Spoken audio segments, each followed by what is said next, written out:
حرموه من عرق جبينه وقيدوه بأغلال الظلم كأنه لص بائس، لكن ركلة حجر واحدة كشفت سر الجرار الثلاثة التي زلزلت عرش الظالم وجعلته يبكي دما.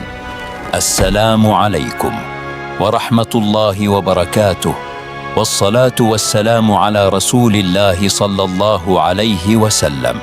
أهلا بكم في قناتكم قصص حقيقية تكشفت.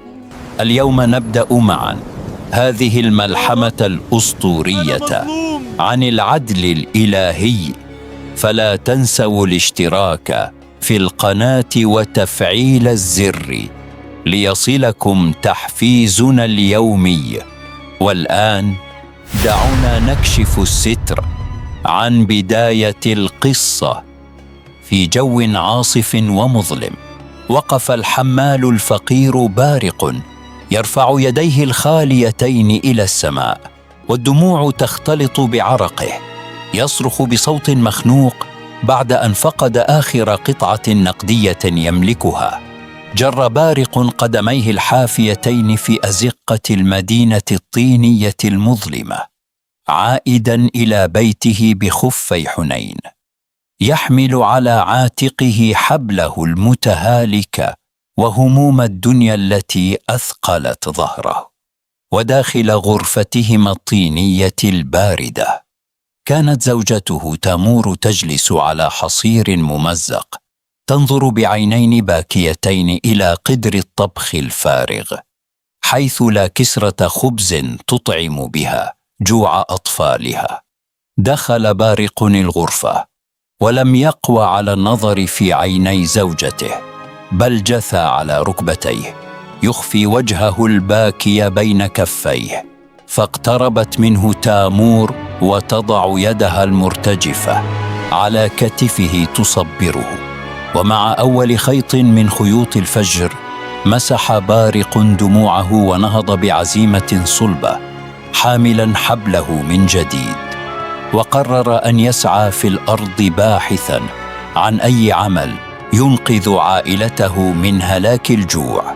وفي وسط السوق الصاخب كان التاجر الثري الجشع شهمر يقف بجبته الخضراء الفاخرة وعمامته الضخمة، يصرخ في الناس طالبا حمالا قويا لنقل صندوق خشبي عملاق. تقدم بارق بخطى مسرعة من بين الحشود نحو التاجر المستكبر، وأشار إلى صدره مستعد لحمل الصندوق. فنظر إليه شاهمير بسخرية واحتقار بسبب جسده النحيل ومظهره الفقير. ربط بارق الصندوق الثقيل بحبله المتين ورفعه على ظهره بكل ما أوتي من قوة، فتكاد عظام ظهره تنكسر وعروق عنقه تنفجر من شدة الحمل وهو يخطو خطوته الأولى. سار بارق خلف التاجر الذي كان يركب فرسا أبيض مطهما، وصعد به طريقا جبليا وعرا خارج أسوار المدينة، وشاهمير يلتفت إليه بقسوة ويستعجله دون أي رحمة. أخيرا وصل بارق إلى قصر مهجور وقديم أعلى التل، فأنزل الصندوق الخشبي العملاق على الأرض بحذر، ثم سقط على ركبتيه يلهث بشدة وكأنه يلفظ أنفاسه الأخيرة من التعب. التفت التاجر الجشع شهمير بوجهه القاسي وعينيه اللئيمتين نحو الحمال المستلقي أرضا، وبدلا من أن يعطيه أجره كاملا أخرج عملة نحاسية واحدة صغيرة ورمها باحتقار تحت قدمي بارق. نظر بارق إلى العملة النحاسية الحقيرة في التراب وصدمته الكلمات، فاشتعلت في قلبه نار القهر والظلم وتجمدت الدماء في عروقه وهو ينظر إلى هذا التاجر الظالم الذي أكل عرق جبينه. استدار التاجر شاهمير ببرود شديد دون أن ترف له جفنه، ودفع أبواب القصر الكبيرة ليدخل، ثم أغلقها في وجه الحمال بقوة، تاركاً إياه وحيداً في العراء دون قوة أو حيلة. صرخ بارق صرخة مكتومة هزت أرجاء المكان، ومن شدة غيظه وقلة حيلته ركل حجراً كبيرا كان أمامه بكل قوته، فطار الحجر في الهواء واستقر داخل شجرة جافة كثيفة بجانب الجدار القديم. وعندما ارتطم الحجر بالشجرة لم يصدر صوت ارتطام عادي بالأرض، بل دوى في المكان رنين معدني غريب وخافت، وكأن الحجر أصاب شيئا صلبا ومجوفا مدفونا تحت التراب. انعقدت الحيرة في رأس بارق، ونسي تعبه وقهرته فجأة، فاندفع نحو الشجيرة وجث على ركبتيه يبحث بيديه الخشنتين ويحفر التراب بجنون ليرى ما الذي يخفيه هذا المكان. ومع استمراره في الحفر وإزالة الجذور الميتة اتسعت عيناه من الذهول وهو يرى فوهات ل3 جرار فخارية ضخمة وعتيقة مصفوفة بجانب بعضها البعض ومغلقة بإحكام بأغطية طينية مختومة. التقط بارق حجراً حاداً وبدأ يكسر الختم الطيني القديم عن الجرة الأولى، وقلبه ينبض بشدة بين خوف من المجهول وأمل كبير في خروج كنز يغير حال عائلته البائسة.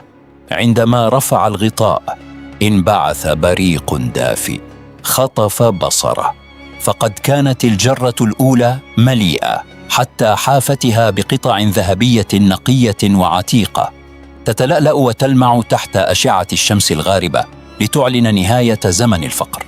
ترجع بارق إلى الخلف ساجداً لله، وعبرات الفرح تسيل على خديه الخشنتين، يكتم أنفاسه بيده لكي لا يسمعه أحد، وينظر بعينين غير مصدقتين إلى الجرار ال3 التي أصبحت ملكاً له.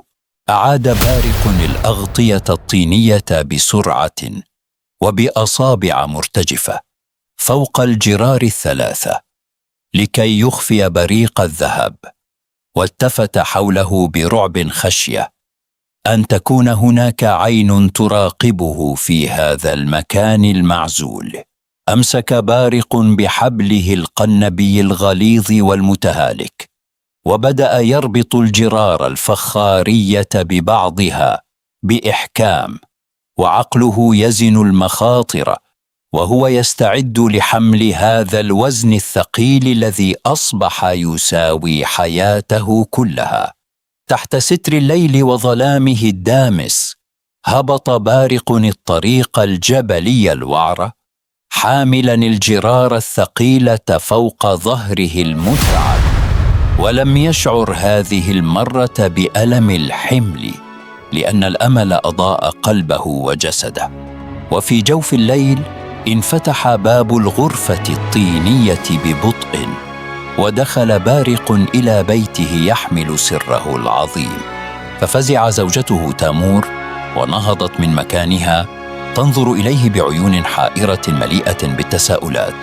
وضع بارق الجرار على الأرض بحذر، ثم رفع الغطاء عن أول جرة أمام عيني زوجته، فتدفق بريق الذهب الخالص ليضيء جدران الغرفة المظلمة، وتجمدت تامور في مكانها من الصدمة. سقطت تامور على ركبتيها غير مصدقة ما تراه عيناها، وراحت تبكي بكاء حارا وهي تلمس قطع الذهب بيديها المرتجفتين، بينما كان بارق يبتسم وعيونه تفيض بدموع الفرج والشكر لله. قرر بارق حماية كنزهم الجديد، فأمسك بمجرفة خشبية قديمة وبدأ يحفر حفرة عميقة في زاوية الغرفة الطينية، وزوجته تقف بجانبه تحمل سراجاً صغيرة لتضيء له المكان بحذر وتكتم. وتعاون الزوجان في صمت تام على إنزال الجرار الثلاثة المختومة داخل جوف الأرض، ثم أعاد التراب فوقها وسوي الأرض تماما حتى لا يلاحظ أحد أي تغيير في مظهر الغرفة. في صباح اليوم التالي خرج بارق إلى السوق كالعادة مرتدية قميصه البالي وحاملا حبله، لكن خطواته كانت ثابتة ونظراته واثقة، وقد أخفى بضع قطع ذهبية في حزامه القماشي لشراء الطعام. وقف الحمال الفقير أمام دكان بيع الطعام ومد يده بقطعة ذهبية عتيقة ليشتري بها اللحم والخبز، فذهل صاحب الدكان واتسعت عيناه وهو ينظر إلى الذهب ثم إلى وجه الحمال الفقير بغير تصديق. حمل بارق سلته الكبيرة المليئة بألذ أنواع الطعام والخبز الطازج واللحم الفاخر، وعاد بها سريعا إلى منزله والسرور يملأ قلبه بعد حرمان طويل كاد يفتك بعائلته. وفي زاوية الغرفة الطينية أشعلت الزوجة تامور ناراً قوية تحت قدر الطبخ الذي امتلأ باللحم والمرق، وتصاعد البخار الساخن يملأ المكان برائحة الطعام الزكية لأول مرة منذ سنوات. جلس بارق وزوجته تامور معا يتناولان الطعام الشهي بشكر وامتنان، يلتهمون اللحم والخبز بنهم، والسكينة قد حلت في بيتهما الصغير بعد أن طرد الله عنهم شبح الجوع المخيف. مرت أسابيع قليلة وقرر بارق أن يشتري بيتا كبيرا مبنيا من الحجارة القوية، فذهب إلى السوق وبدأ يتفق مع البنائين والمعماريين على تشييد دار تليق بحياتهم الجديدة.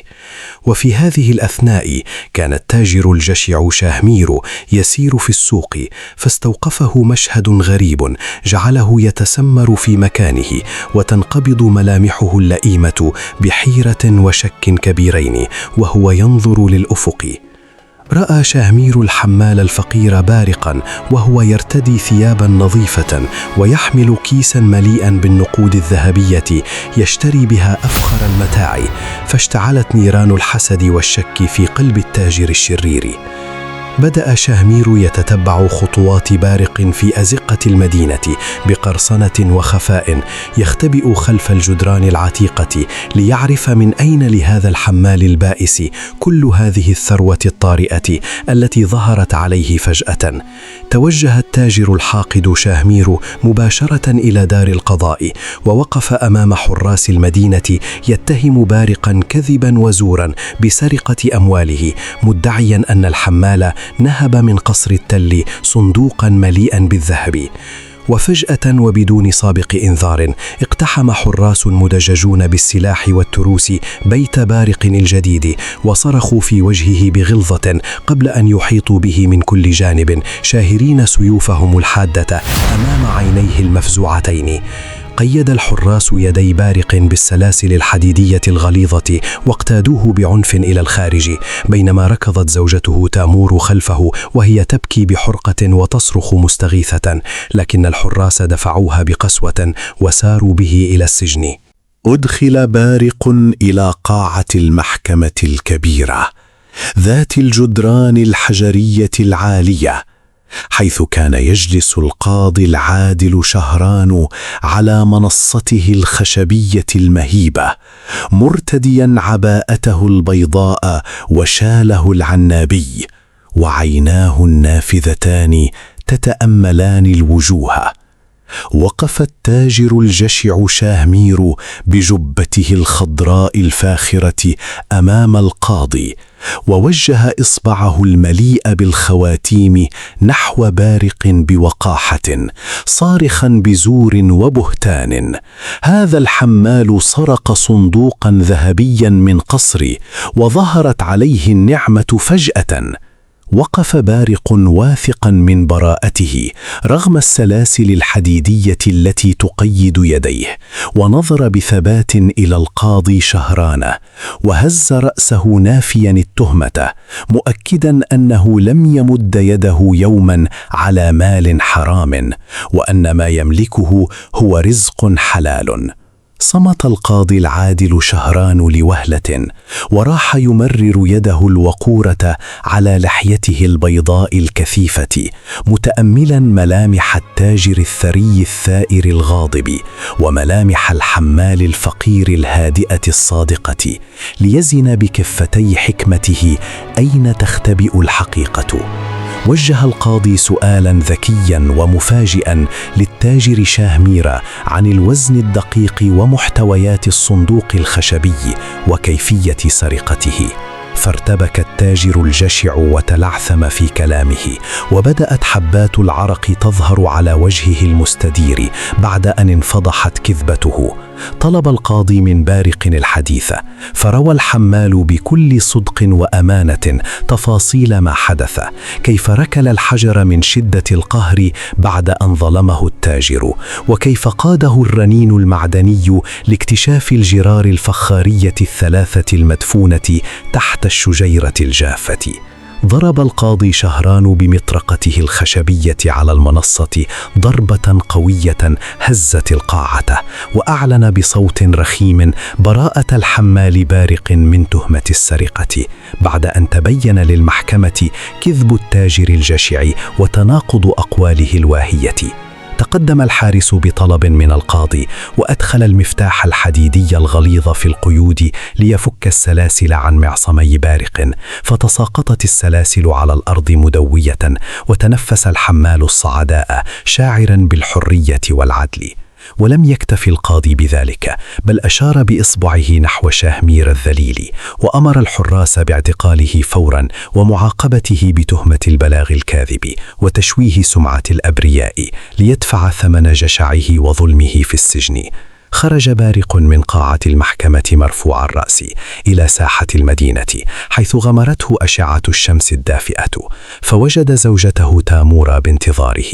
ركضت نحوه ودموع الفرج تملأ وجهها الشاحبة، وارتمت في أحضانه بعد أن أنصفهم الله العادل. عاد بارق وزوجته تامور إلى منزلهما الجديد، والحياة تبتسم لهما من جديد، وعم انفرح أرجاء البيت بعد أن زال الكابوس المظلم، وعادت الطمأنينة إلى قلوبهما المنكسرة. وفي المساء قرر بارق إخراج الجرار الثلاثة من مخبئها السري في زاوية الغرفة، لاستخدام الذهب في أعمال الخير وتأمين مستقبل عائلته بالكامل، بعد أن أثبتت المحكمة براءته.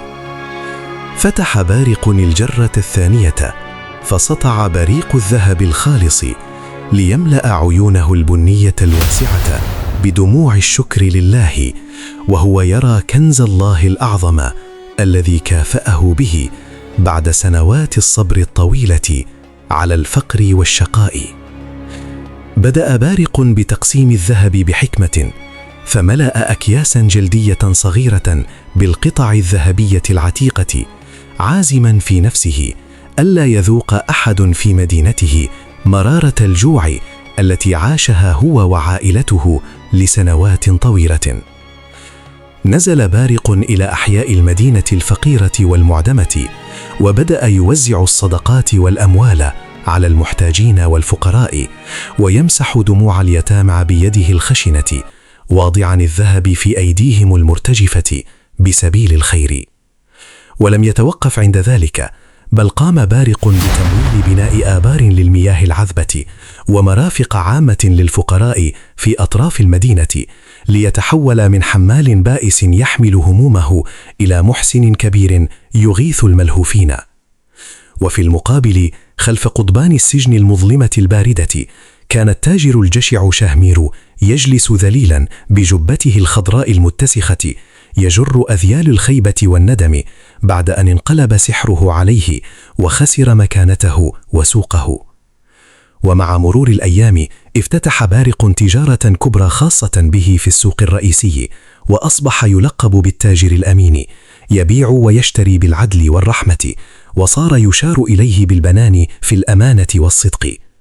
أما زوجته تامور فقد تبدل حالها تماما وارتدت ثيابا تليق بنعمة الله عليهما، وكانت تقف في قصرها الجديد تشرف على إعداد الموائد الكبيرة لإطعام عابر السبيل والفقراء كل ليلة.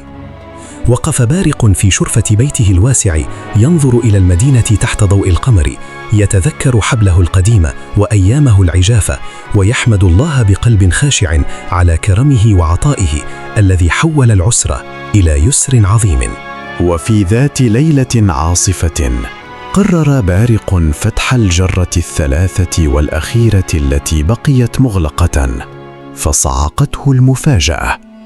لم يجد ذهبا هذه المرة، بل امتدت يده لتلمس جواهر ملكية وألماسا مشعا يخطف الأبصار. نادت تامور بذهول وهي تنظر إلى الجوهرة المتلألئة في يد زوجها، فقد أدرك الزوجان أن هذا ليس مجرد كنز عادي، بل هو ثروة السلاطين قد ساقها الله إليهما كتعويض عن كل قطرة عرق ذرفاها. أيقن بارق أن هذه الجواهر النادرة يجب أن تعرض على ديوان السلطان لشراء الأراضي الشاسعة، فتوجه بخطى ثابتة نحو القصر الملكي، حاملا صندوقا خشبيا صغيرا يحوي أسرار ثروته الجديدة. ومن نافذة سجنه الضيقة والمظلمة لم يمر يوم إلا وشهمير يتجرع فيه حسرته ونكسته، يرى قوافل التجارة تمر في الأفق، ويعلم أن اسمه قد شطب من سجل الشرفاء بسبب طمعه الخبيث. اشترى بارق بفضل الجواهر أراضٍ زراعية شاسعة وبساتين ممتدة، وأمر بجعل ريعها وثمارها وقفا حرا لكل فقير وعابر سبيل، ليزداد ماله بركة وتتضاعف محبة الناس له في كل مكان. أصبحت تلك الأراضي خلية نحل تضج بالحياة، ووظف بارق مئات الحمالين والزارعين العاطلين عن العمل برواتب مجزية ليعيد لهم كرامتهم التي أهدرتها قسوة الأيام والظالمين.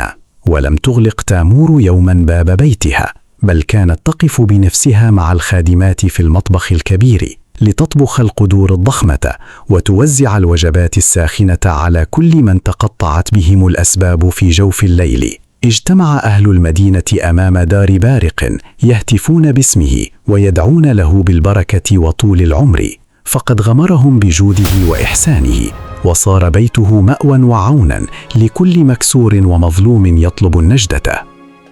سمع القاضي العادل شهران بأفعال الحمال الحكيمة، فابتسم في ديوانه وقال: إن الله لا يضيع أجر من أحسن عمله، فقد أضاع مالا قليلا فعوضه الله بأعظم كنز طهر به قلوب العباد.